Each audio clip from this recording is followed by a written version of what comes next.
خبر شامل کرتے ہیں لاہور سے۔ خواتین قیدیوں سے بدسلوکی کا الزام لگانے والوں کے خلاف FIA میں درخواست دائر۔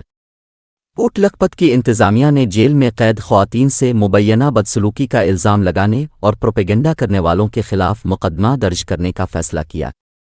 ذرائع کے مطابق کوٹ لکھپت جیل انتظامیہ کا پروپیگنڈا کرنے والے افراد کے خلاف مقدمہ درج کروانے کا فیصلہ کرتے ہوئے FIA سائبر کرم سیل کو درخواست دے دی۔ درخواست کے ساتھ سوشل میڈیا پر پروپیگنڈا کرنے والوں کی لسٹ اور ویڈیوز بھی دی گئی ہیں۔ جیل انتظامیہ نے موقف اختیار کیا کہ سوشل میڈیا پر خواتین کے ساتھ بدسلوکی کا پروپیگنڈا کیا جا رہا ہے، جبکہ پنجاب حکومت کی 2 رکنی کمیٹی بھی جیل کا دورہ کر کے تمام خواتین قیدیوں سے مل چکی ہے۔